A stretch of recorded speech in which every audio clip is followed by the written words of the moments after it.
for me to introduce today's speaker, Professor Sunil Mukhi, who has been a great pillar of the Indian high-energy physics, theoretical high-energy physics community, especially the string theory community for several years, and he has probably contributed to all important aspects of string theories and also many aspects of field theories, starting from supersymmetric nonlinear sigma models. And very recently, he has very significant and very influential contributions to understanding solitonic objects in M theory, the mysterious M theory, and especially M2 branes. But one of the main reasons, at least I proposed him as one of the speakers of our Colloquium series is essentially because, at least in my generation, it is hard to find anybody, or even in some of my previous generations too, or even in current generations, who has not been influenced by Sunil in some way or the other. And it has, I mean, he has shaped our views of many things. And so I remember when I was a graduate student, Sunil started giving a series of lectures, which was being broadcasted to many institutes, at least all the DA institutes and some other non-DA institutes too, I think.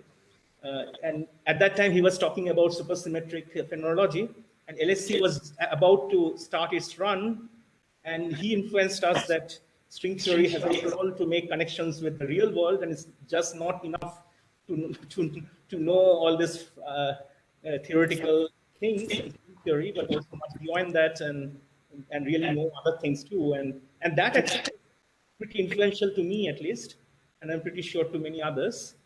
And especially at this time when there is a big pandemic, and I think many of our students have not been fortunate, many batches, to see the campus and talk to people. So Sunil would be, I thought it would be a great inspiration also, and to listen to and make connections. So this is why it's a great pleasure that he's going to speak to us today on some topic which is very fundamental in physics. But before that, I should also say that I forgot to mention that so Sunil has been spearheading initially with Ashok a very fundamental program in theoretical physics about classifying rational CFTs. And so his talk will be probably a little bit related to that, but he would be talking about some related to some aspects of this ADS-CFT correspondence and connecting gravity and conformal field theories. So I think I should simply leave Sunil to talk about it. So over to you, Sunil. Thank you so much, Ayan. It's a pleasure to be here. Thank you all for coming. With Ayan's introduction, I couldn't help thinking that I should make a really bad joke. So, string theory doesn't have any predictions and supersymmetry hasn't been found. So in that sense, the two are, so string theory describes nature perfectly well, I think. Anyway, sorry, I really apologize for that. And I will start now. About half of my, more than half of my talk is review material. I decided that this is not, to be aimed at any kind of experts in the field, as it's a colloquium. So I hope you like it, and I hope things are not too elementary for everyone. Okay, so I'll start with an introduction. So in the period after 1905, Einstein realized that there's no possible law of gravitation that obeys special relativity. And this is because gravitation accelerates all objects, but special relativity doesn't allow for accelerated frames. So it's a rather simple physical issue. And so he looked, of course, there was a lot of, there were other people working and there were some disputes and so on. But he looked for a possible law of gravitation that remains invariant under any change of frame, whether uniformly moving or accelerated. And his answer, which proved to be the correct one, was the general theory of relativity. Now, in this theory, the space-time continuum has this property that it's curved. It's intrinsically curved, and it's very hard to imagine. Actually, it's almost, it's really hard to imagine intrinsic curvature even of ordinary space, let alone of space-time.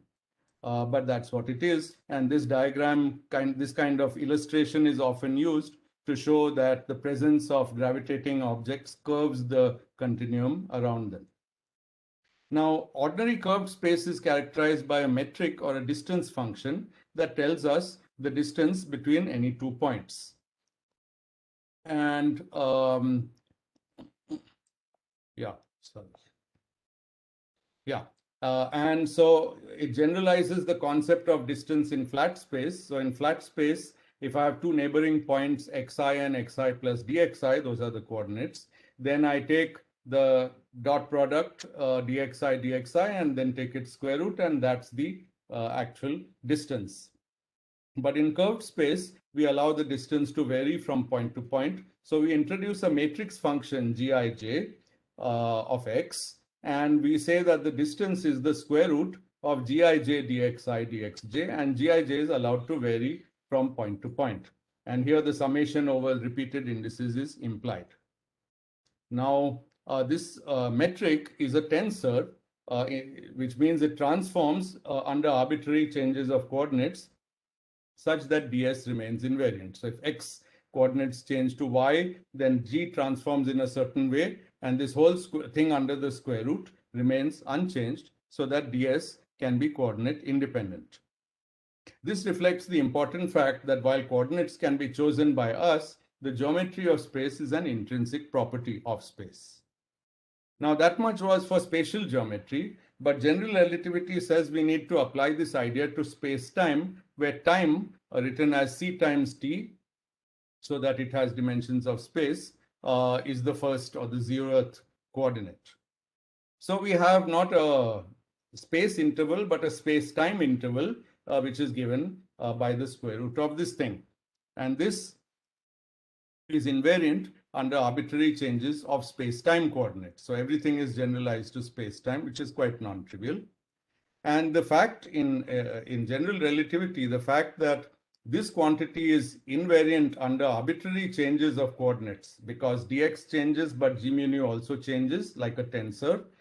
This fact is called the principle of equivalence or general coordinate invariance. Again, it reflects the fact that while coordinates can be chosen arbitrarily, this interval is actually a physically meaningful quantity, and it describes something frame invariant for moving objects like light rays or massive particles or absolutely anything. Now this metric g mu nu of x is the fundamental dynamical variable for gravitation in much the same way that the vector potential a mu of x is the fundamental dynamical variable for electromagnetism. And I'll belabor this analogy a little bit because it can be useful up to a point.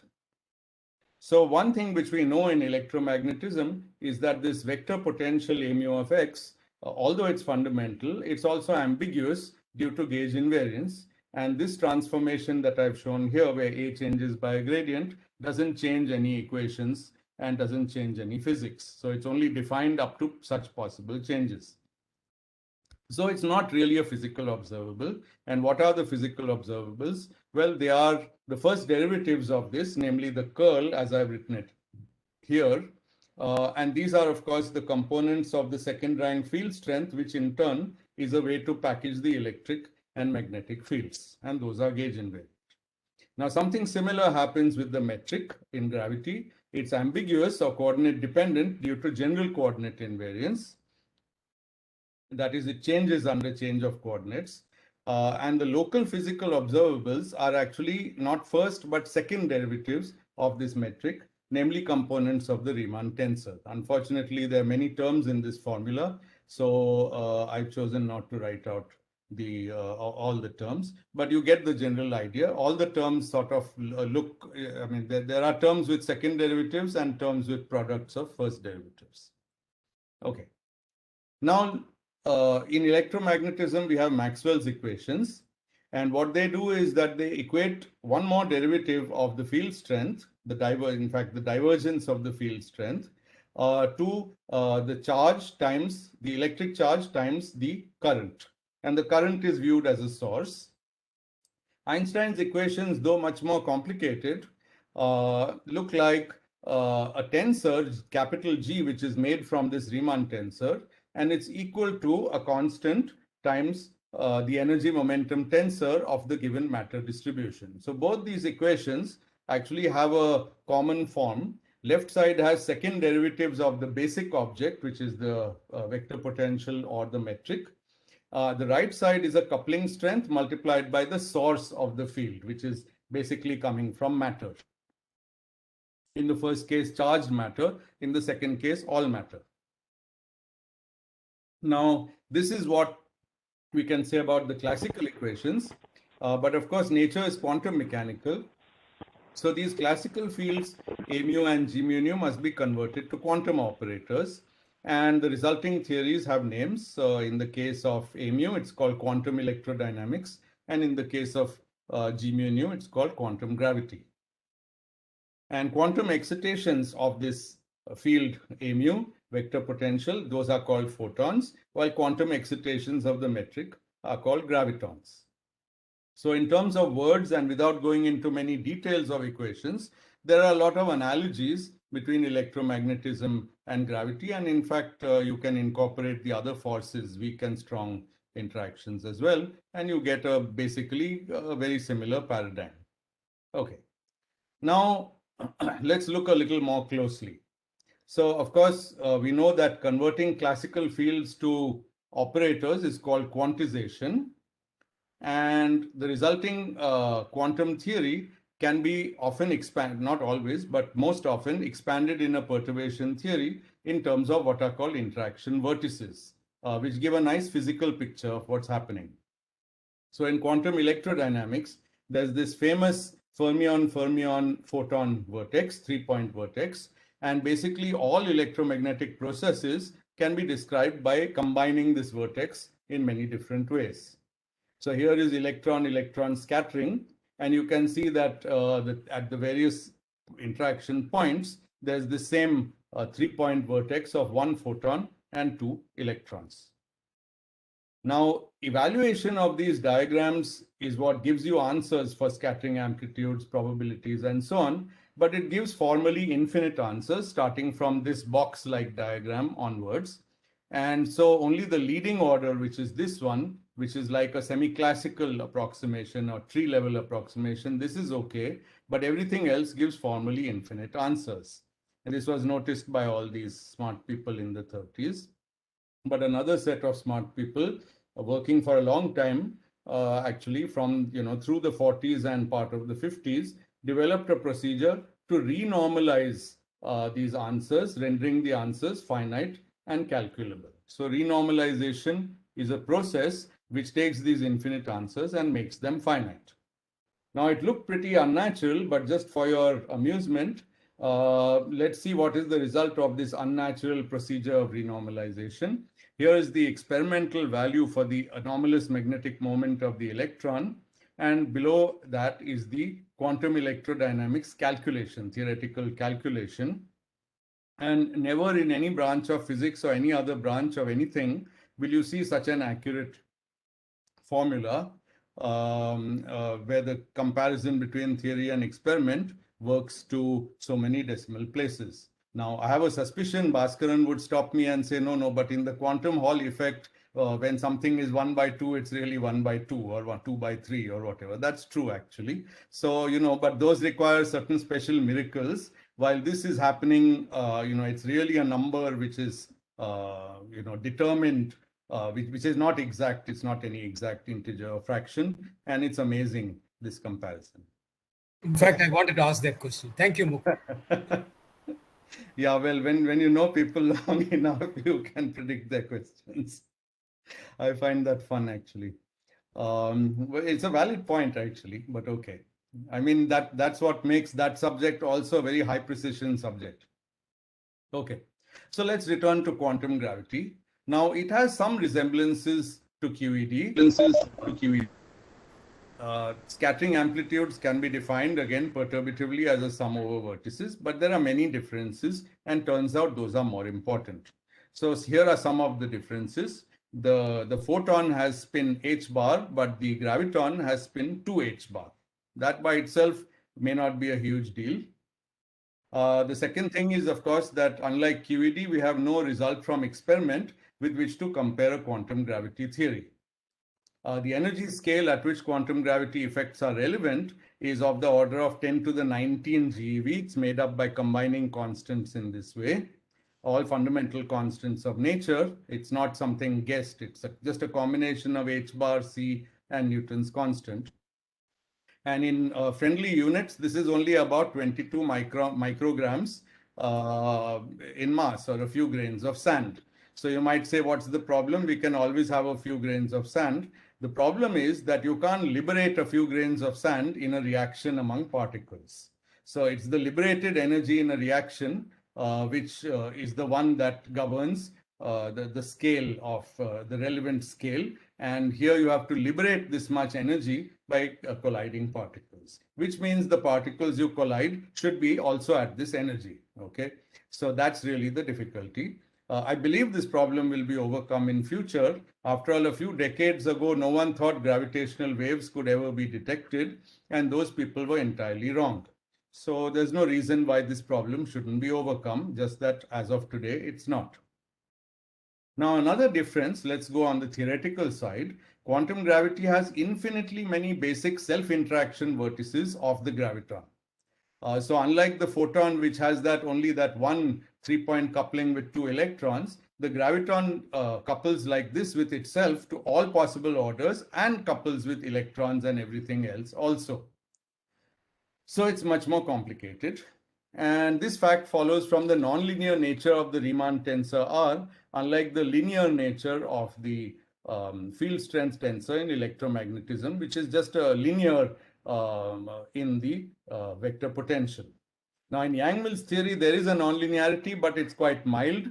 And so you only find a couple of diagrams like this for gluons and so on. But for gravitons, you're stuck with the entire series. So it's not just nonlinear, it's infinitely nonlinear. Non-polynomial, you could say. I mean, you can't write it as a set of finite terms. Another special feature which is related to this is that higher order corrections are more badly divergent than in QED. You might say divergence is divergence, but no, a bad divergence is one that you can't cure. And despite numerous attempts, renormalization has never been carried out successfully in quantum gravity based on Einstein's theory. So finite quantum processes simply cannot be calculated. I want to emphasize there's no problem writing the theory. The problem is in evaluating things using that theory. Okay, so I mean, quantum gravity you can write down formally in path integral language, or and there's been a lot of work on it in the 60s and so on. People like Bryce DeWitt and so on did very important work on formulating the theory. Okay. Now, a more recent phenomenon of the last few decades is that if you generalize from quantum field theory, which describes point particles, to string theory that describes small extended strings, then you get rid of these divergences completely. And this in perturbation theory, there simply are no divergences, term by term. And this fact has been proved. It's not a conjecture. So this is a very good result. It's also true that in the limit of low energy and slowly varying fields, string theory approximately reduces to Einstein's gravity. So one of the best opportunities to study quantum gravity is to generalize it to string theory and study that, and then worry later about making this approximation to come back to Einstein gravity. That approximation, of course, does reproduce Einstein gravity, but there are other effects which are also there. So it's a little more complicated than what I said, but this is a very popular approach, and for good reason. But perturbation theory is not the whole story. There are effects that cannot be described perturbatively in any field theory, and so also in gravity. But the special thing about gravity is that the non-perturbative objects are black holes. There are other objects. They could be more or less singular. They're strange. But black holes are decisively the most important, both theoretically and actually experimentally. So at the classical level, there are solutions of some nonlinear equations, and that's very well understood. They arise in both Einstein gravity and in string theory, so that's good. They have a horizon, it's a very famous fact, at which the space-time metric tips over. And so I don't know if you can see very well in this diagram, but these are little light cones here. This diagram is taken from Penrose's 1965 paper. This circle is a model of a black hole. You just drop, it should be a sphere, but you just represent it as a circle. This circle is collapsing as you go up, it's shrinking. And once you reach this point with this black circle here, after that, it forms what's called a trapped surface, and then a black hole has to form. This is why Penrose got his Nobel Prize. This is his diagram. It's very popular now. But the weird thing is that what's the future direction over here is like up. But if you're here, then it's this way, which means heading towards the singularity. So it's not just that black holes are very powerful attractors or something. It's more the fact that once you cross some horizon, what the future means is no longer what you thought. So people say things like the future isn't what it used to be. And I think that applies very well to this case. Okay. Now, small aside. So there'll be many small asides in this talk before I get to the main point. There are supposedly at least 10 to the 11 supermassive black holes in the universe. In addition, many other black holes. LIGO has observed dozens of black hole mergers. So great. It means that quantum gravity should account for the existence of black holes and should count them as quantum states. And that somehow will be the motivation for things we'll do later on. So here's the well-known story, which I like to tell in more popular talks. These three people got the Nobel Prize in Physics just last year. And Penrose, basically for showing that black hole formation is pretty generic. He certainly didn't discover the possibility of black hole formation, but he showed by this diagram and in a very short paper of 4 pages or something, that it's a very generic phenomenon. And this experimental fact makes it very clear that black hole formation is generic enough. It's been going on since the beginning of the universe, and universe is just littered with these objects. Good. So that was a very broad brush view about quantum gravity. And now let me turn to the second topic to review. This is the ADS-CFT correspondence. Now, if you have been living on another planet, then you wouldn't have heard of COVID and you wouldn't have heard of ADS-CFT correspondence. But if you're living on this planet, it's unlikely that you have missed hearing about both. They are somehow in their respective domains, somehow popular things. I hope nobody will report tomorrow that I compared ADS-CFT with a bad virus, but okay. It's something that people talk about. So what is it? Well, 't Hooft and Susskind have been arguing in the 1990s that somehow quantum gravity, unlike quantum any other thing, has a holographic property that it has an exact description in a lower dimension, in one lower dimension. And this has been a sort of qualitative conjecture right through the 90s, and it inspired Maldacena to make it more quantitative. But for that, he had to go to a more complicated theory, namely string theory. And there he could produce detailed examples where the dynamics of quantum gravity seems to be equivalent to that of a normal quantum field theory, but on the boundary of space-time, so that the boundary is one dimension lower than the bulk. So this can be called bulk boundary correspondence or just holography.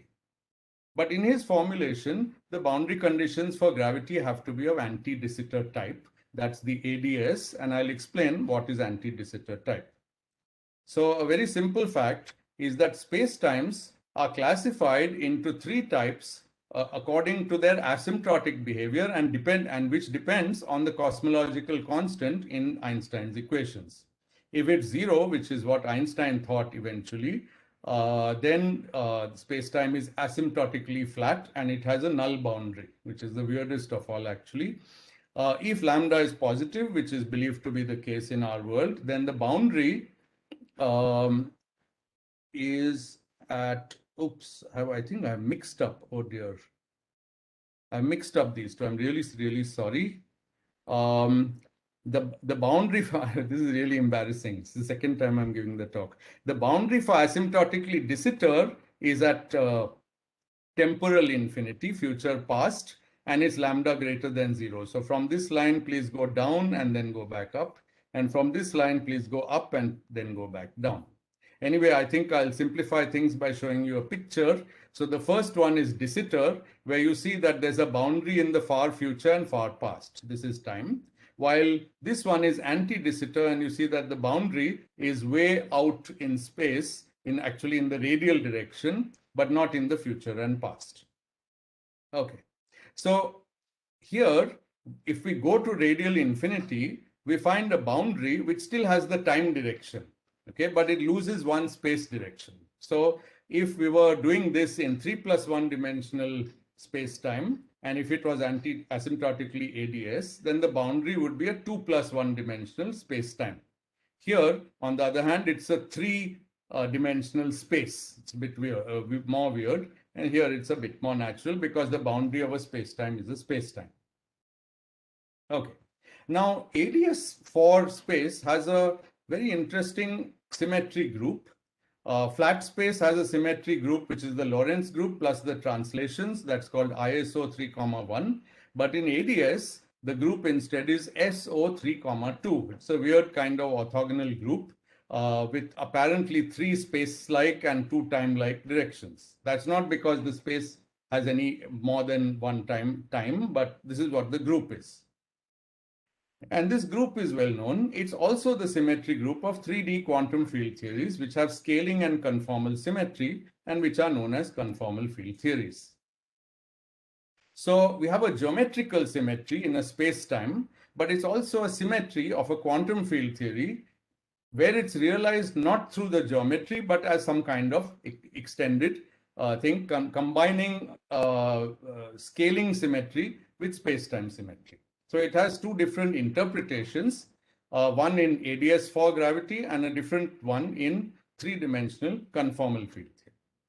So what is conformal field theory? Well, these are quantum field theories that are invariant under all transformations of space and time in principle that preserve angles. So it's easier to understand this in the context of pure spatial conformal field theories, but you can also understand it in context of Lorentzian signature CFTs.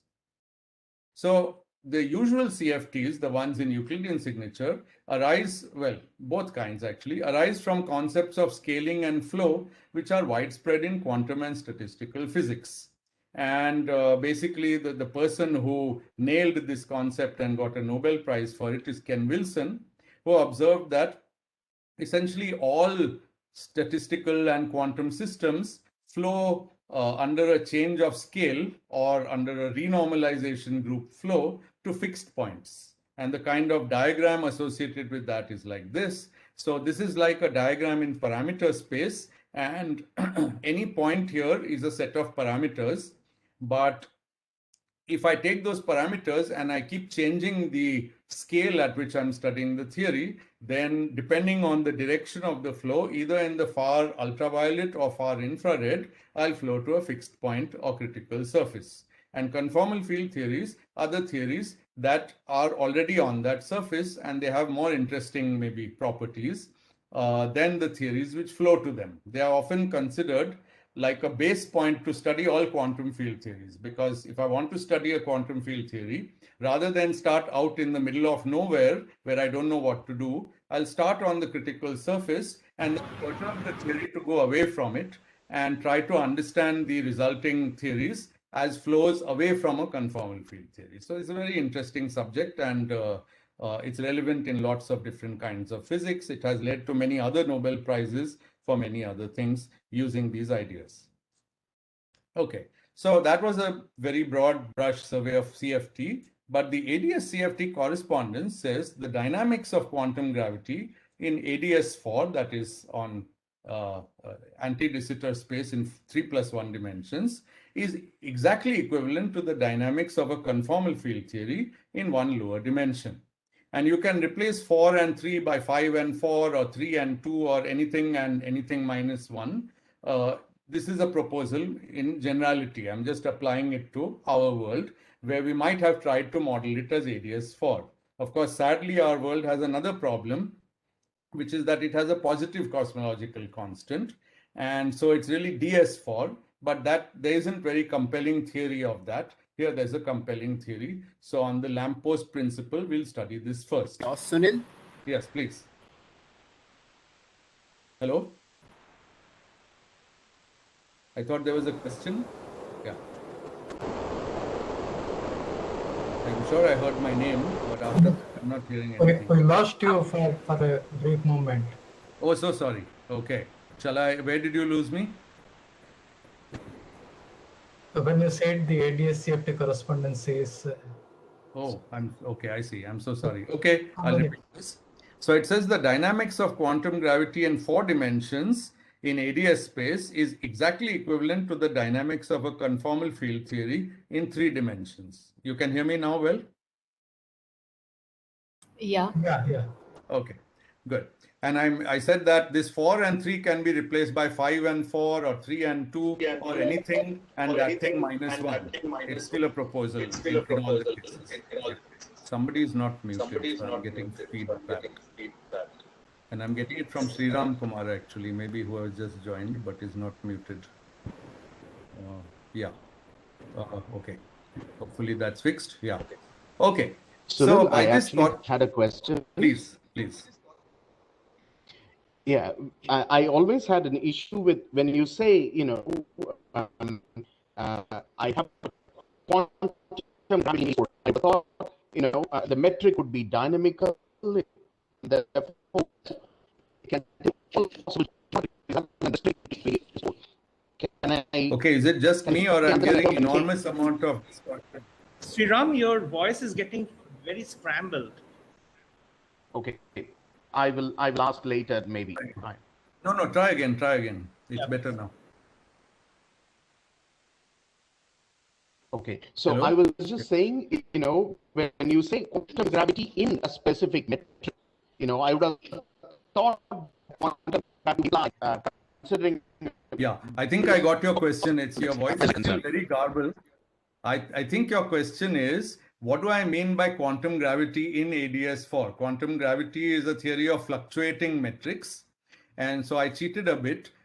It's in asymptotically ADS4 spacetime. So we formulate it in ADS and then we allow the metric to fluctuate about that. And what the metric will do when it fluctuates is to change the bulk geometry, which is absolutely allowed, but preserving the way that the metric goes to infinity. It should go to infinity in an ADS4 way. So far at infinity, it should look like ADS4. Did that sort of answer your question? Yes, thank you. Yes. Okay, good. And the nice thing is that on the contrary, in CFT3, we don't have to tie ourselves up in so many words. It's just a CFT in 3 dimensions. And if we know everything about it, we have solved ADS for gravity. Seems like a good thing if we could do it. Now, CFT3 is indeed an easier problem than ADS for gravity in some ways, but it's still very difficult. The known examples, as Ian referred to in the introduction, something that I've worked on, it involves string theory and M theory. And since I've been reviewing other people's work, and even this is a review of many people's work, including mine, but let me at least do a little publicity for myself. So this is a review of an important part of this duality between ADS4 and CFT3, okay, which has to do with membranes. The CFT3 lives on membranes, which are 2-dimensional spaces propagating in time. Okay, but it's a digression. This was the review of the ADS-CFT correspondence, what it says in words. And now finally, which is about a halfway point in the talk, I can kick off to talk about lower dimensional gravity. And here I'll be talking about recent work, including my own.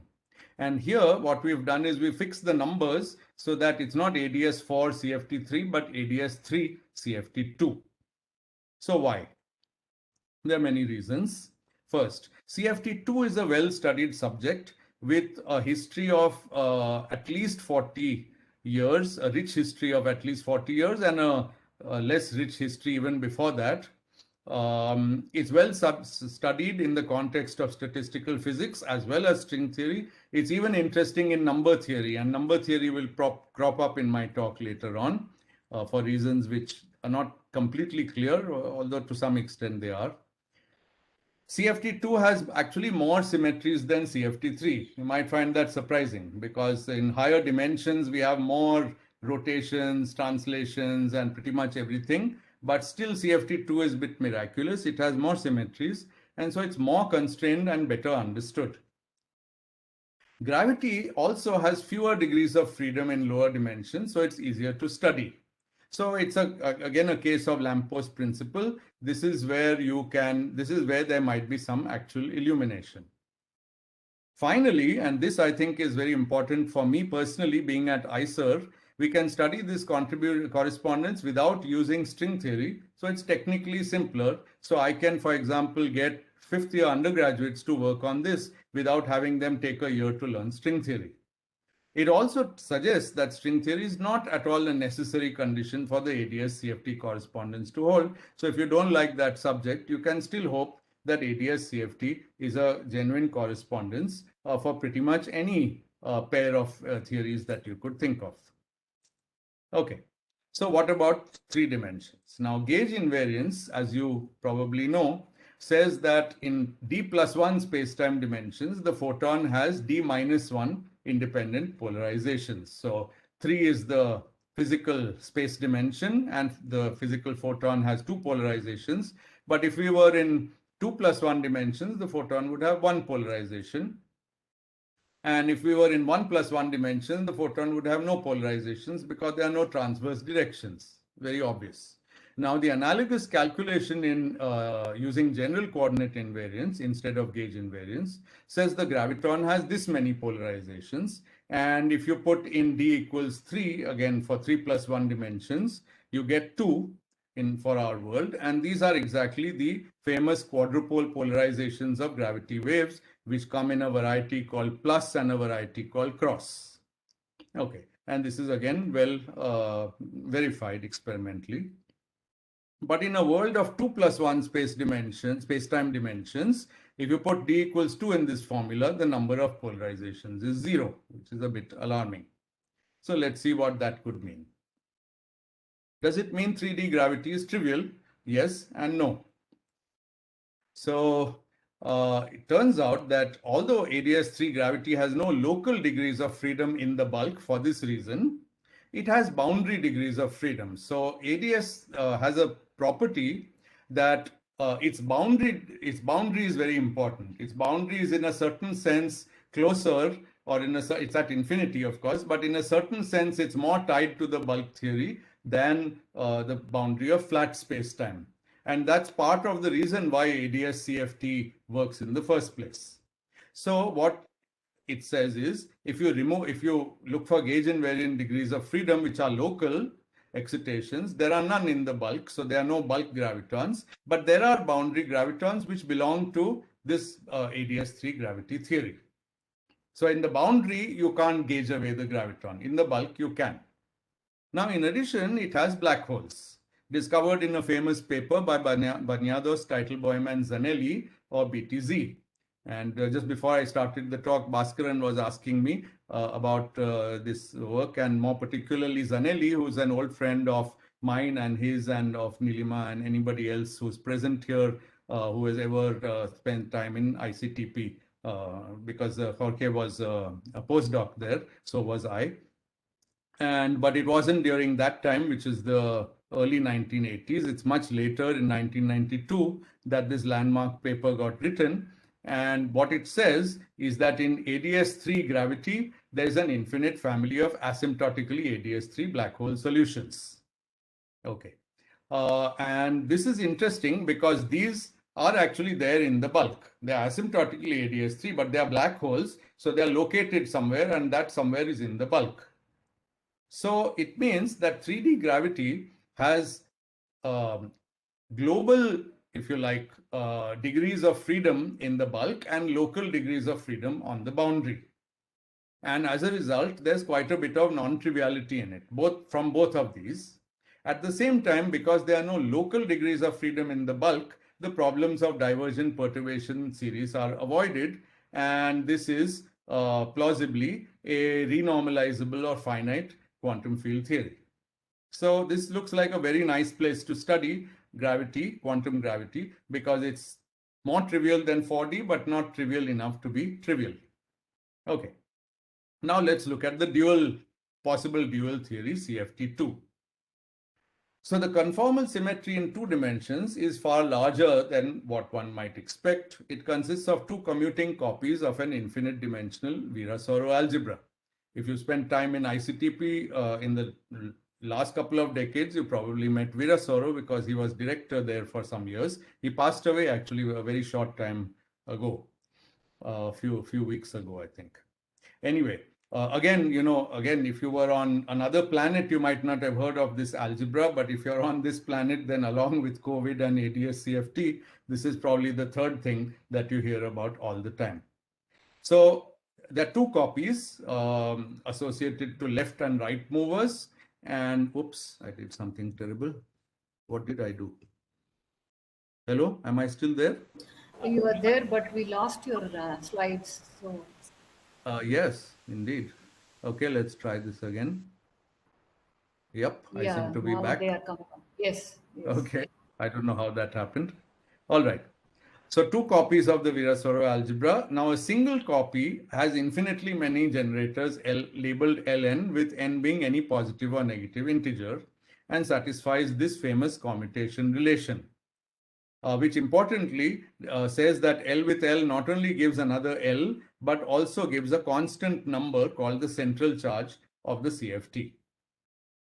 And this is very important. In particular, L0 and L0 bar from the 2 commuting Virasoro algebras, they have eigenvalues called H and H bar, which behave analogous, which are actually the scaling dimensions. So remember, these are theories of scale invariant fields. So these fields have certain scale dimensions, and these are captured by L0 and L0 bar. Okay. Now we are going to look at the partition function of such theories, and the first term is familiar. That's the partition function of anything traced over the spectrum of states, and H is the Hamiltonian. The second term is added as a kind of refinement of the partition function, where J is angular momentum, rotations under rotations in the plane, and theta is a chemical potential. And now, from now onwards, everything will be in Euclidean signature. Now, in the literature, we rewrite this by combining the temperature T and the chemical potential theta into a complex parameter tau, and then we exponentiate it into another complex parameter Q. And just because this can get confusing, as the temperature goes to 0, tau diverges. As tau diverges, but it diverges in a positive imaginary way, so Q goes to 0. Okay. And L0 and L0 bar are this thing and its complex conjugate. And in this form, you get a very neat expression for the partition function as trace of Q to the L0, Q bar to the L0 bar, both shifted by a constant. The constant shift is introduced to give this some nice mathematical properties. And the property in question, which is really beautiful and powerful, is called modular invariance. What it says is that under this kind of transformation, tau goes to a tau plus b over c tau plus d, where a, b, c, d are integers with this matrix having determinant 1, arbitrary integers as long as ad minus bc is 1. That's SL2z. And the statement is that z of tau and tau bar is equal to z of this thing. We don't need to know anything about a CFT to know that this is true. This is a basic property of all CFT2s. Very powerful. It's a bit like a high temperature, low temperature duality, because if tau was near infinity, which is a low temperature, then a tau plus b over c tau plus d could very well, for an appropriate choice, could very well be near 0, which is the high temperature. So it's a kind of high-low duality. And it's provable by just using the equivalence of operator and path integral formulations of quantum theory, which is one of the most powerful facts about quantum theory ever since path integrals were discovered. So to summarize, two of the key properties of CFT2 without knowing anything about them in detail is that they have a Virasoro algebra and that their partition function is modular invariant. So what about ADS3 CFT2? If this correspondence is true, then both these key features should be visible in the gravity theory too. Are they? Now the answer is quite amazing. You see, I'm still in the review part of my talk, and that's more or less by design. because these developments are all so beautiful and so important that I can't skip over them. In 1986, these two people, Brown and Heno, showed that in ADS3 gravity, which is again the theory of asymptotically ADS3 metrics, the boundary gravitons generate an infinite dimensional algebra of asymptotic symmetries, and they form exactly two copies of the Virasoro algebra. And you can think of this, these two copies, as being associated to excitations that move clockwise or counterclockwise on the circular boundary of two-dimensional space as you go forward in time. That's quite amazing. Not only that, once they discovered that, they were able to compute the central charge of the algebra given the properties of ADS3 gravity. And ADS3 gravity is completely determined by a length scale, which is the scale on which ADS3 curves, and of course Newton's constant. And the ratio of these is a dimensionless number, and they showed that C is exactly 3L over 2G Newton. So there's a central charge, and it's calculable in terms of geometric quantities in the gravity theory. Now, once Maldacena wrote his paper, and I have to say that until then, a lot of people, sadly including me, ignored this wonderful work. But once this correspondence was proposed, it became clear that the results of 10 years earlier confirm it in a very powerful way. Now, here's one of the most powerful confirmations. In CFT, also in the same year, 1986, John Cardy, who is a statistical mechanics person, one of the most eminent, used modular invariance to derive an asymptotic formula for the number of states, the degeneracy of states in an arbitrary CFT2 as the energy goes up. The energy is this H and H bar, which I mentioned before. And he found this wonderful formula. Now you can take the log of this formula, and this should be the entropy of the CFT. But what does it tell us about black holes? So this is data from CFT. Well, Bekenstein and Hawking, you see, all these developments were quite independent of each other. In the 1970s, said the entropy of any black hole is given by its area. So we should compute the area of a Btc black hole in 2+1 dimensions and compare with the log of this thing. Well, that's easy actually. That's the easier side, because a black hole in 2 dimensions is basically a disk with a circular horizon. And once you know the metric, it's an easy calculation to compute the area. And once you do that and take this formula and replace C by this quantity and E by the mass, so here it is energy of states in CFT, that's associated to mass of the black hole. You can also add angular momentum.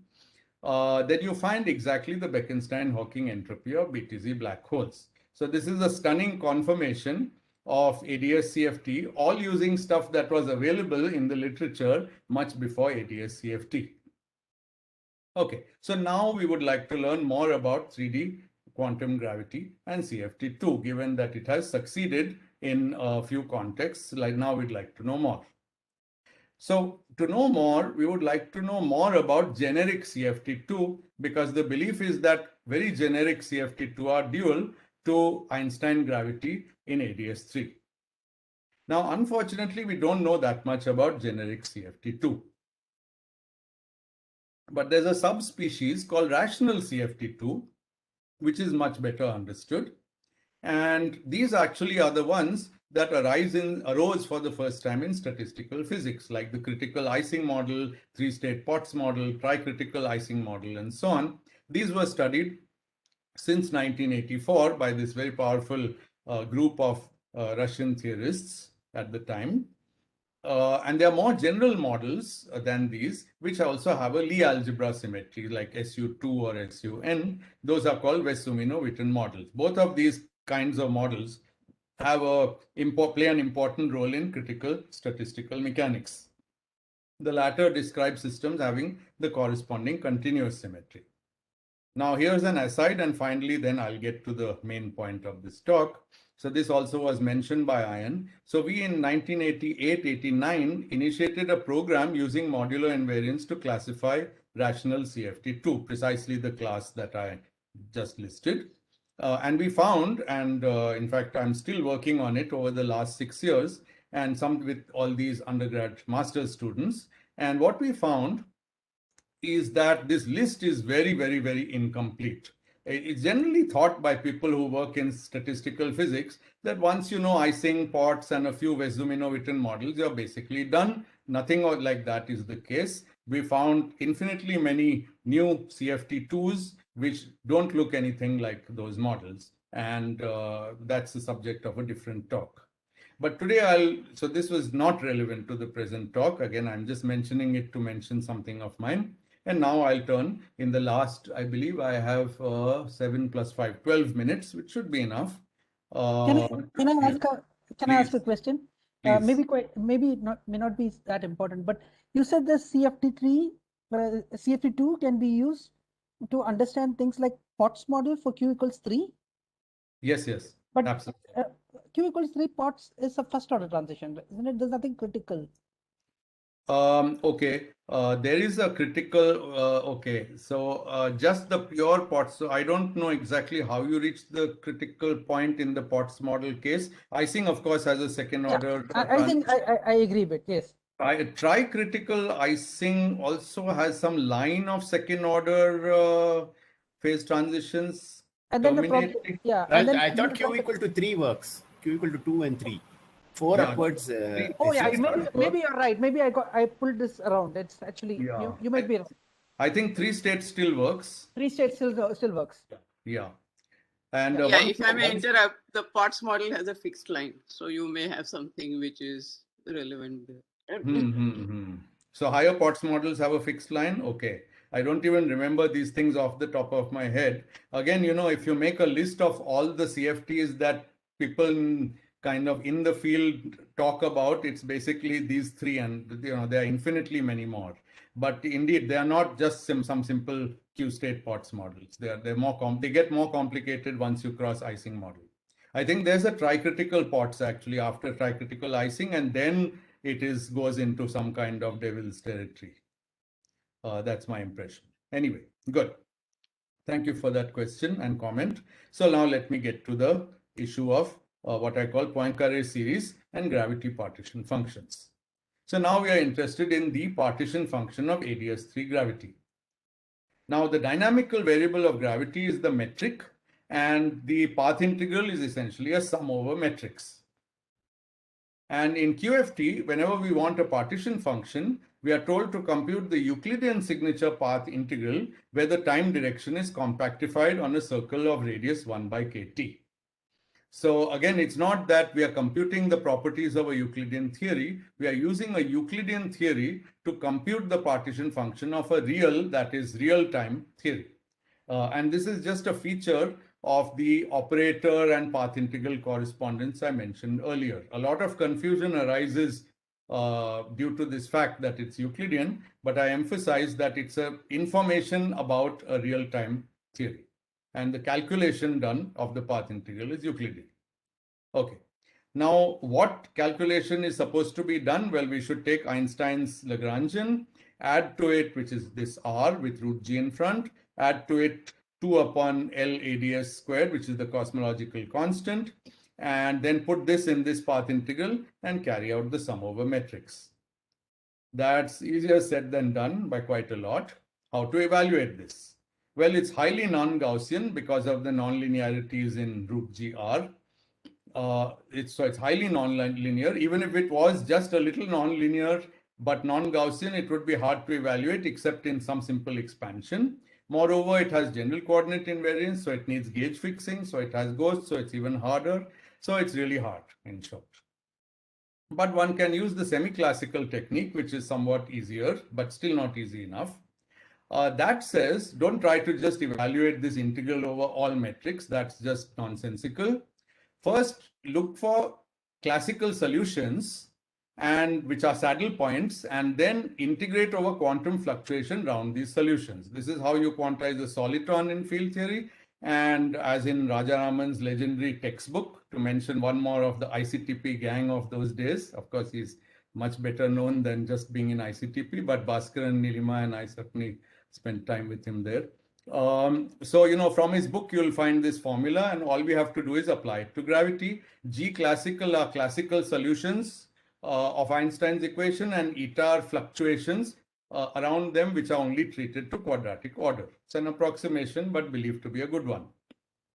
Okay, so let's start and ask how this can be done using Euclidean gravity with ADS3 boundary conditions.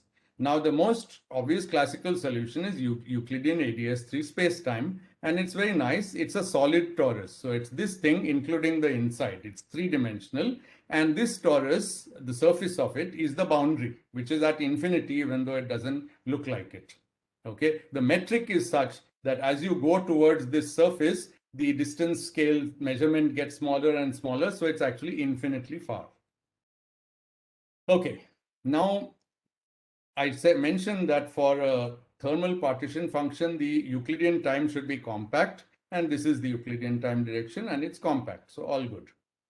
Now this can be calculated. The contribution of this to the path integral can be calculated by first calculating the action of ADS3 spacetime, which is evaluating Einstein's action on the spacetime, and then studying quadratic fluctuations around it. Now, those quadratic fluctuations are precisely the boundary gravitons.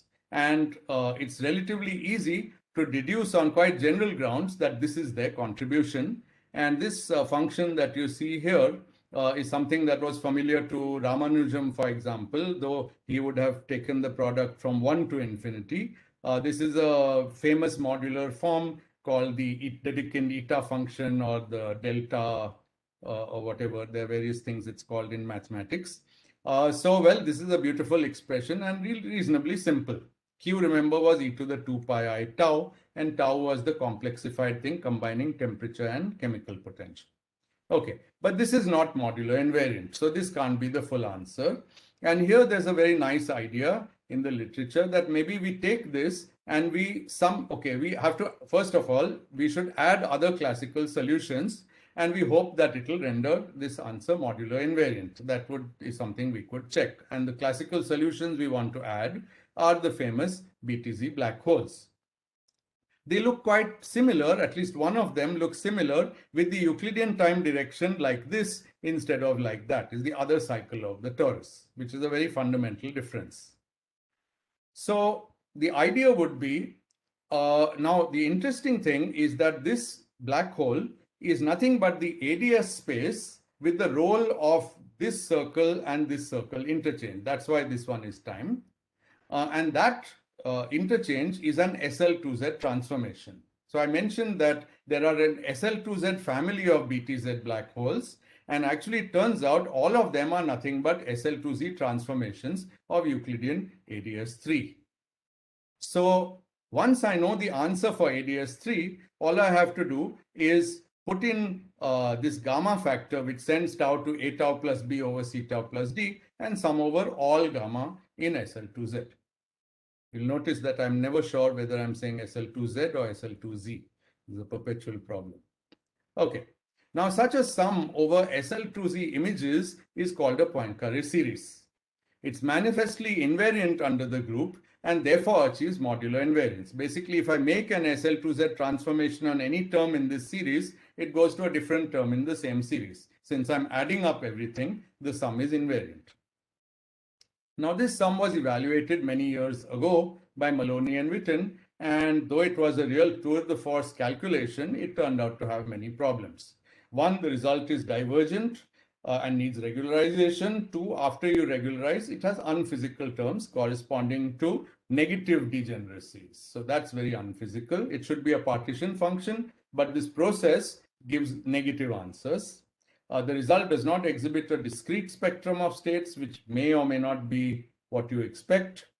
And it's an active open problem to resolve these discrepancies. People have various artificial suggestions like adding some degrees of freedom, doing something else, adding some more contributions in the sum, etc. Other people speculate that maybe this is a fundamental inconsistency of pure ADS3 gravity, and this is not settled. Sunil? Yes. If it's a modular invariant function, then it has to be meromorphic, right?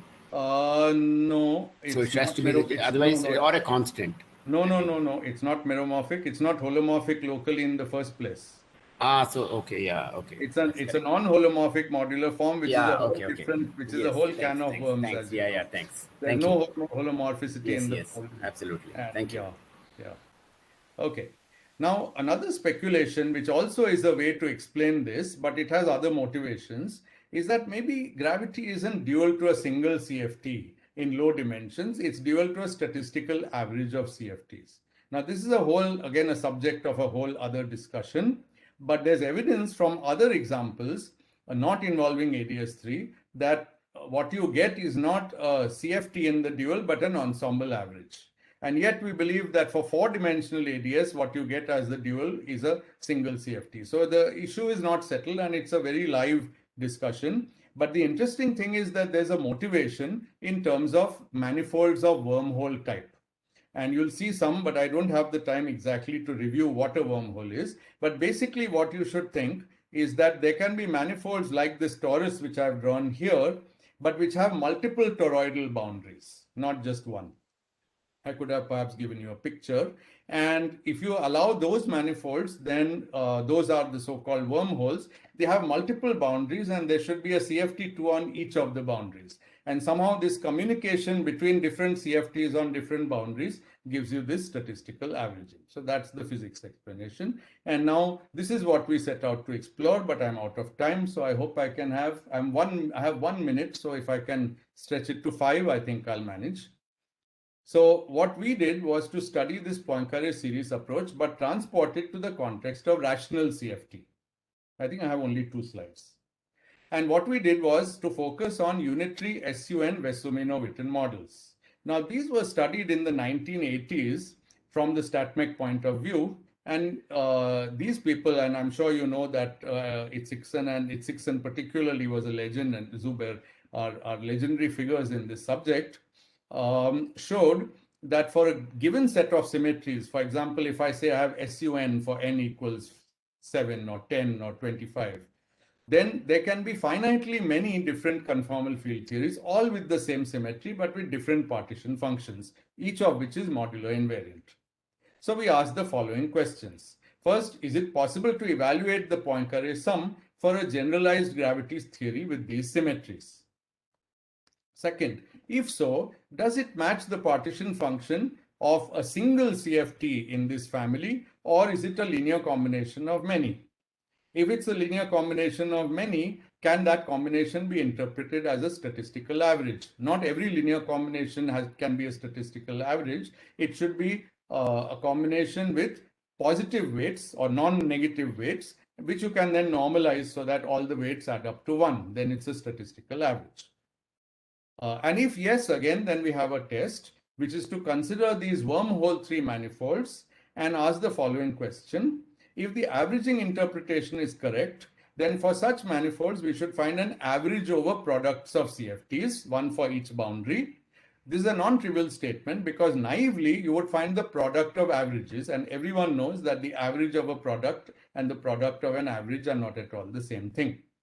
Okay, so here there was a test. So one of our main results, this was in our first longer paper, was that within the family of SU2 Wessumino-Witten models at level K, the gravity partition function is a linear combination over 2 CFTs whenever the level K of the model satisfies K plus 2 is twice a prime number.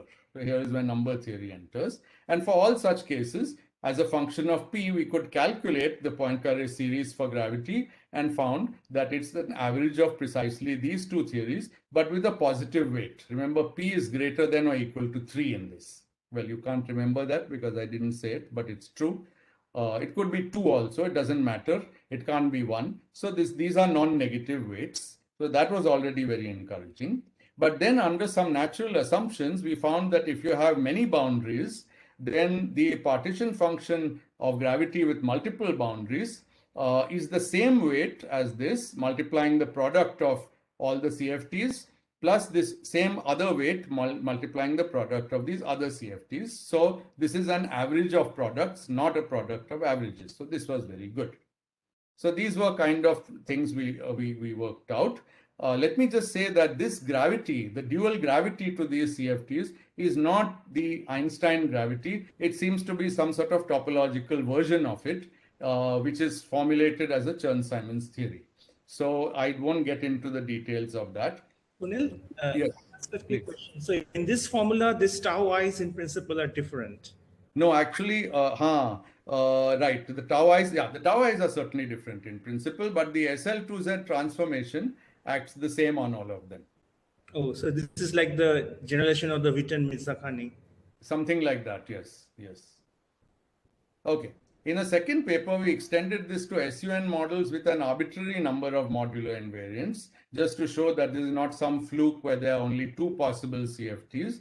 So we have a table of examples where you can see that in every case, there's an average over different conformal field theories with coefficients which are nice. Of course, these integers should not be taken seriously. You have to normalize it. So for example, this would be 2/5, 1/5, 2/5. Then you can interpret it as an average. There's no natural normalization for the answer. So, but they are all positive weights. Okay. And now just to show you one formula, then I'll end. This is sort of the formula that we found for the general case. You have to take the n of SUN. That table had a few examples, but you take the n of SUN. I'm just throwing this in for the experts.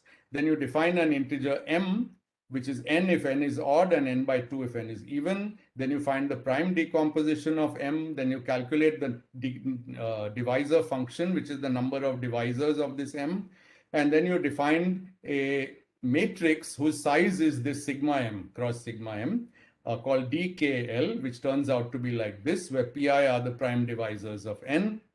And then you invert this matrix in general. And once you have the inverse and you sum the inverse over the L index, then you have a vector. And these are the coefficients which arise in the statement that the gravity partition function is a linear combination of ZCFT for that K with the coefficient. These are the coefficients. So we could get this in complete generality. And of course, you can work this out for every case, and it perfectly well agrees with all examples in the table and with any other examples that have been tested. So we provided infinitely many examples to support the idea that in low dimensions, the ADS-CFT correspondence is not a duality between gravity and one CFT, but a duality between gravity and an average over CFT. This strongly supports that claim. And I believe this is the first unitary example. The Maloney-Witten case had this non-unitary problem of negative weights. It may still be an average for some reason, because maybe if you average over infinitely many things, maybe that can happen, who knows. But anyway, okay, so I'm done, and let me just show you the conclusions. So as we know, the study of low dimensional field theories have often given insight into more difficult ones that apply to our real world. For example, asymptotic freedom was famously studied in 2D field theories, where it is simpler to study than in actual QCD. The calculation is just much easier. Similarly, the study of quantum gravity in 2+1 rather than 3+1 has given us some encouraging signals, some puzzles, and some new ideas. The encouraging signal is that one can at all talk about computing the partition function of quantum gravity. Such a thing is currently unthinkable in 3+1 dimensions. The puzzle was that there was a semi-classical calculation which was very clever and, which had very clever people, as you can see, but didn't give a physically sound answer. That's still a puzzle. The new idea is that maybe ADS-CFT works differently in 2+1 compared to 3+1 dimensions as a duality to an ensemble average of CFTs, and we provided detailed evidence in support of this idea. So I'll stop here. Thank you. I see questions appearing, but I have lost the chat box for some reason, so I'll try to bring it back. I have a question. Can I ask here? Yeah. Maybe, maybe I could just take the question of Bhaskaran first, and then we can. So could you just put it in the chat box that you have a question so that I can take it? Just say you have a question, or even give a the question, yeah. Yeah. So Okay, Bhaskaran is asked, what is the black hole corresponding to the critical point of 2D Icing model? Yes, that's a very good question. So that would be an SL2Z transformation under tau goes to -1 by tau, of the, okay, so it's a little more complicated. You would have to take what is called the vacuum character of the Icing model and then perform an SL2Z transformation. And that would give you the partition function contribution from that black hole. However, what you're probably asking is, in space-time, what is that black hole? And here's the problem, that this approach is not semi-classical.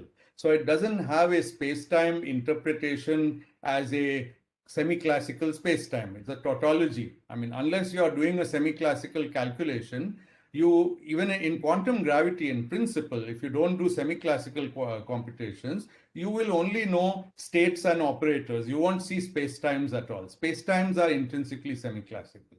So mathematically, we know the generating function of that black hole, namely its spectrum of excitations, but we don't know what it is as a geometry. The whole idea of geometry might break down in that case. Still, it's a good question. Yeah, so now there are a few questions, so you can take them. Please, sir. Yes, sir. So astrophysically, by astrophysical observations, we have not found much intermediate mass black holes. So can the solutions, infinite solutions that you mentioned in the quantum gravity black hole states of black holes, can that explain that there are some restrictions on intermediate mass black holes? No, I'm pretty sure there are no restrictions. You see, these black holes are in 3 dimensions. And in 3 dimensions, we didn't have any right to expect black holes at all. In fact, for a long time, people thought there are no black holes in 3 dimensions because there are no local degrees of freedom. So, you know, at this point, this discussion is really mathematical in 3 dimensions. And among lessons that we can take for 4 dimensions, well, some idea about how a spectrum of black holes can look.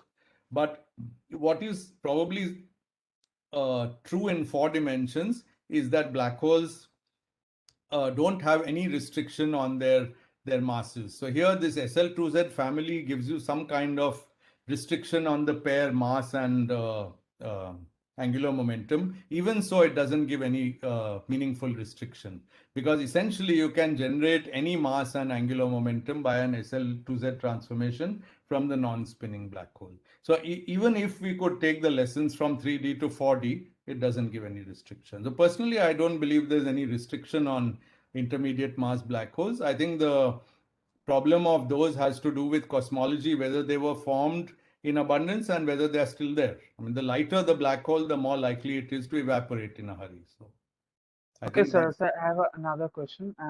That is, why is it so necessary to quantize gravitational field?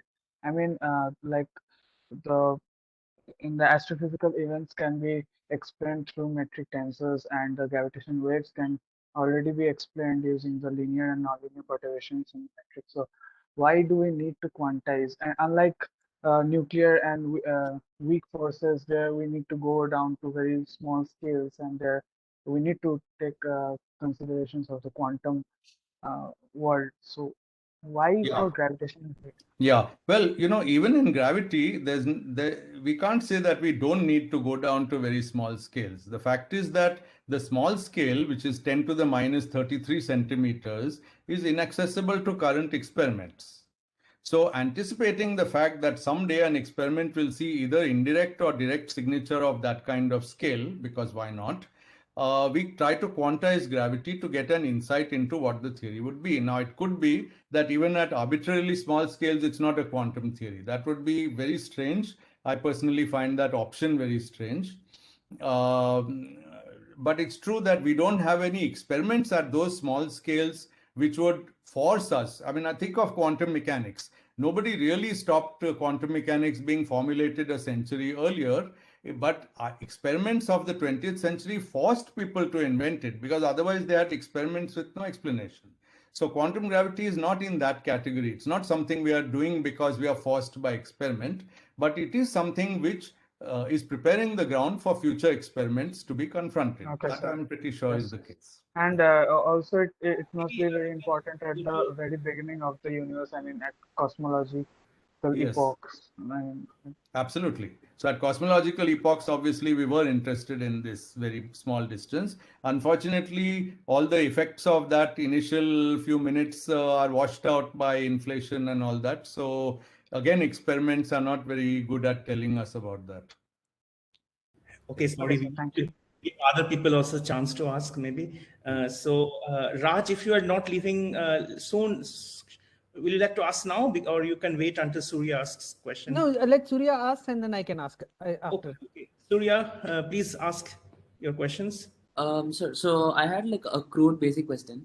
So in general, in such conformal field theories and things, so can we like define a theory for an arbitrary dimension and then take the dimension just as a parameter instead of like doing it for every dimension? Yeah, people do that. So for example, Avijit Gadde has actually at TIFR has tried to work on conformal field theories where dimension is a parameter. But unfortunately, concrete evidence for the existence of conformal field theories which are non-trivial. See, you can have free theories which are conformal in any dimension. But if you want a non-trivial interacting theory, then 6 is the maximum number of dimensions of space-time in which CFTs have been found, and there are somewhat powerful arguments saying that you don't get a, I don't know how powerful they are. Again, you'll have to check from Abhijit's work, possibly not so powerful argument, but there are some arguments saying that under certain conditions, you're not likely to find stable fixed points in infrared fixed points in higher than 6 dimensions. Yes, sir. Sir, and another question. So we had a reason for like quantum field theory to be constructed because in the earlier 20th century we had experiments where like such as photoelectric effect and things. In a sense, like we don't have an evidence as such. As far as I know, as such for quantum gravity, and also those were electromagnetic fields. But since this is just a property of the space-time, and we can do quantum mechanics on curved space-time. Considering that, why do we still impose on like a quantized version of gravity? I mean, what is the need for that? Because like I think I just answered that to Yes. Ayanabha just a minute ago, and I would say that even if there is quantum gravity, you can, when you talk of quantum mechanics on curved space-time, you're treating the metric as a fixed background, a fixed classical background, which might be evolving in time, but it doesn't have random fluctuations. So I think the possibility of a random fluctuating metric is so natural in physics. After all, you might know that there's a study of random surfaces. That's a analog question to quantum gravity. Okay, random surfaces is just like a statistical ensemble of surfaces with randomly fluctuating metrics. Okay, it's such a natural problem. It has natural approaches to address it. So it seems that it should be a good question. But as I told Ayanabha, I cannot prove that this is a good question. Okay, sir. And like one final question. So what is the cause of such random statistical fluctuations? Like in reality, we have like a uniform, I mean, see this things like solar system where like we have a well-defined kind of geometry, and instead why if we are doing random metric fluctuations, then there's no cause. It's a pure quantum effect. Just like everything in quantum theory, every field fluctuates. Okay, so there doesn't have to be a cause. If you ask about random surfaces in statistical physics, then those may be polymers or something, or some material or something which causes, or it may be in contact with a bath or something. But in gravity, the statement that metric fluctuates is no more than the statement that the photon field fluctuates. These just are intrinsic properties of any quantum theory. Where you have fields, the fields must fluctuate. Is the basis of the path integral representation of quantum theory. Okay, sir. Got it. Thank you. Raj? Yeah. So maybe you might have touched upon this, but I didn't get it. So this is following up on Professor Bhaskaran's question. So you can construct this black hole that corresponds to some 2D Ising critical point.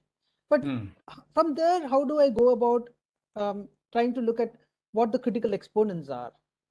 Right? I mean, which is what is really what a person doing condensed matter would be really interested in, right? I mean, well, let me say that the goal here is definitely not to solve rational conformal field theories, but to use rational or otherwise any conformal field theory to solve gravity. I mean, gravity is the more difficult question. Icing model is the easier question. In particular, it's solved even non-critical, at least without a magnetic field. And critical one, we pretty much know everything we want to know about it, I think. So, No, you but know, it there's should, no... but this yeah. mapping should go either way, right? Because now It should this go has- either way. Yeah. It should go either way. But in this case, you see, when a mapping goes either way, there are two sides of a duality. One side is typically well understood. The other side is typically not well understood.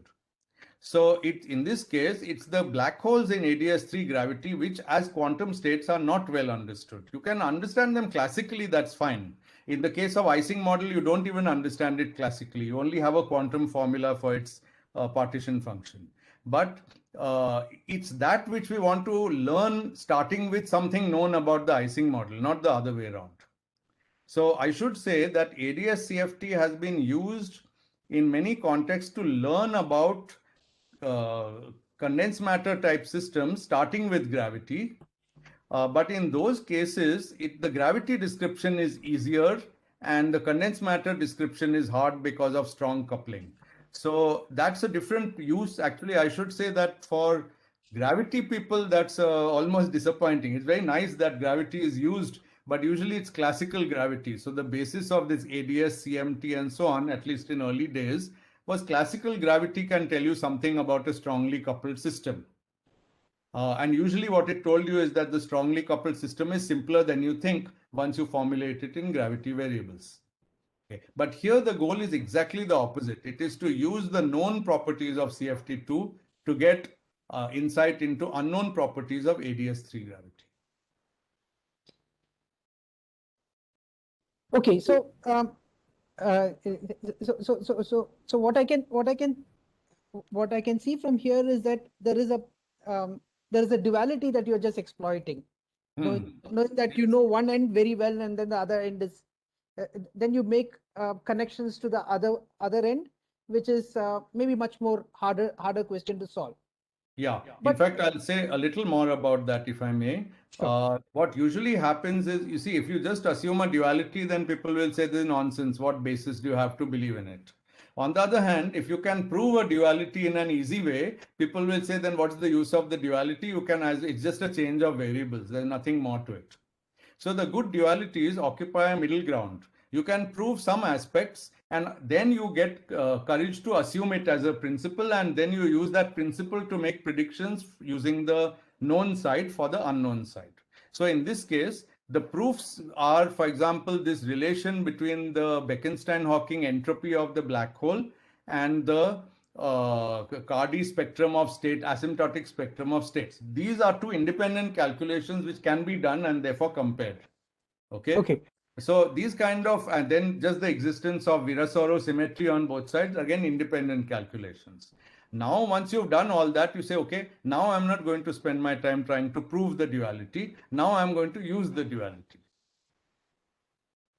So that's sort of, I mean, sometimes we are lucky and we can prove it or we can find evidence for it. But most often we just use it as a suggestion that something is true because something else is true in a different theory. So a lot of different dualities work that way. Thank you. Thank you. Okay. Yeah, has a question, do quantum fluctuations exist in quantum gravity as it exists in QED? Of course. I mean, quantum fluctuations exactly are the thing we are summing over to find the partition function. But more generally, you know, the graviton, if you are able to do experiments at its natural scale, which I emphasize is unthinkable today because it's 10 to the minus 33 centimeters. But if you were able to, then you should see if typical effects of graviton fluctuations the same way that you see typical effects of photon fluctuations, whatever they might be. All the sacred, you know, tests of quantum theory, especially quantum field theory. Now, anything I've told you today can't be used anyway because in the theories I worked with today, we are first of all in ADS space, which is not the space we live in. Secondly, we are in 3 dimensions, which is not where we live. And in 3 dimensions, there aren't even any gravitons in the bulk. So in that sense, there are no quantum fluctuations in the bulk. The quantum fluctuations all live on the boundary. That's a very special 3D feature. So of course, there will be 3D features which don't transport to 4D. And this is probably one of them. But if you could do 4D quantum gravity and you can actually talk about it through string theory, then you can talk about physical effects due to graviton fluctuations. It's nothing but stringy effect, what are called stringy effects, stringy quantum effects, all due to the stringy analog of graviton fluctuations, and they are studied. If you want a sharp experiment, I can't give you one. Yeah. Yeah, the next question is, why am I not trying to study DSCFT? Yes, a lot of people are trying, but unfortunately in DSCFT, the conceptual problems are harder. It's not even very clear what we should be doing to study it, because yeah, just DS is it's very strange. You know, ADS is beautifully adapted to studying this duality. And it's also beautifully adapted to many of our simplifying assumptions in physics like supersymmetry and so on. DS is not so well adapted. So, you know, if we had to request the Almighty to give us a particular cosmological constant, then many of us would have requested negative, but that's not what we got. So that's it wasn't clear till 20 years ago what we got, but now it's increasingly clear that it's positive. So somebody should do DSCFT. There are papers, there are works. Narayan from CMI has a lot of papers on DSCFT, including in 3 and 2 dimensions. But, you know, in the end, how conclusive the results are, it's not as conclusive as for ADS-CFT. Sunil, a question. The holographic principle that was enunciated, that was in the context of DS, right? Actually, the original holographic principle was in the context of flat space, because at that time in 90s, nobody really knew what the cosmological constant is. So, in fact, I still remember, actually something I can tell you, a little joke. In 1998, I attended a workshop in Santa Barbara, and there was a round table with Stephen Hawking, who was a participant of that workshop. And it was quite funny because they didn't circulate a mail. They didn't want Hawking suddenly to find an audience of 500. So they only told 20, 30 of us verbally who were there at the workshop, and we all came to the round table. And the organizer started, I think it was Gary Horowitz, started by saying, so we are going to talk to Hawking about de Sitter CFT correspondence. And then everybody laughed, and then somebody raised their hand and said, maybe there's another workshop in Santa Barbara where people are studying the de Sitter CFT correspondence, but this workshop is on anti-de Sitter CFT correspondence. So it was in 97, it was kind of a joke to talk about DS-CFT, just to tell you that. So, you know, at that time, and this is 98, and at that time it was already, I mean, cosmologists were already getting convinced, but I don't think it was, you know, it settled into everyone until the 2000s.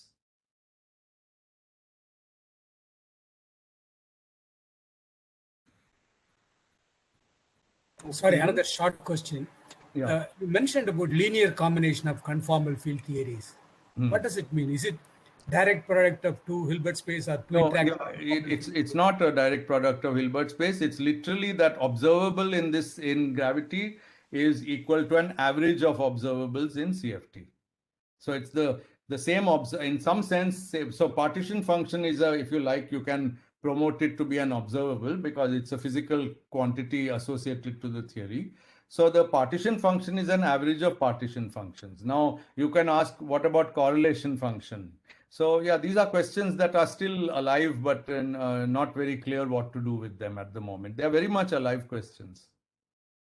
Thank you. But it's not that there's one CFT which lives on some direct product space. There are many, and they are somehow being averaged. Some people even say that Einstein gravity in 3D is an average over all conformal field theory, whatever that means. It's such a very bold statement to say that you could average over all theories of some kind. Nobody even knows what all theories means in any context, as far as I know.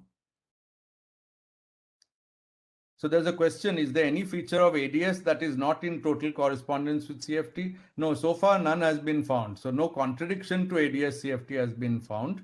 Where by contradiction, I mean contradiction to pure ADS-CFT in dimensions 4 and above, or contradiction in this averaged form of ADS-CFT in 3 dimensions and below. There's no contradiction has ever been found.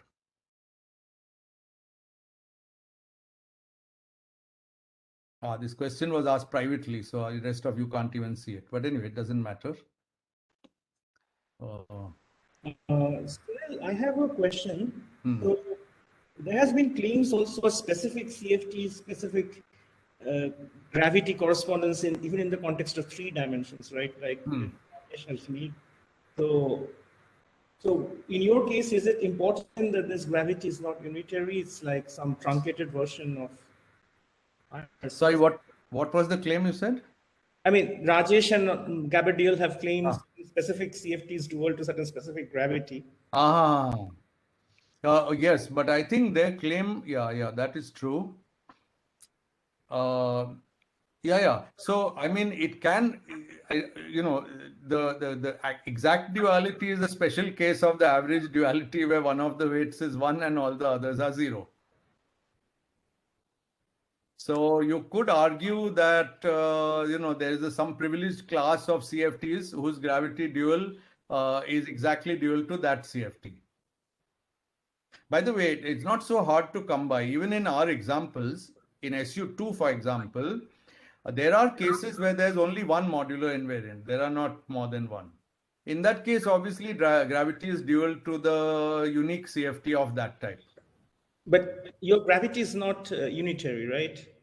No, it's unitary. In our case, it's unitary. In Maloney-Witten's case, it's not unitary. In our case, everything is unitary, but the gravity theory is not semi-classical. I see. I was thinking it's more of SLNR or what? It's not. It's some truncated version of. No, it's not SLNR at all. It's actually a compact Chern-Simons theory. So the gravity theory is basically the SU2 cross SU2 Chern-Simons theory, summed over manifolds, because you have to do Chern-Simons, we know how to do semi-classical expansion, but on a fixed manifold. Now we should open Witten's paper of 1988 and try to sum it over all possible 3 manifolds. That he never did.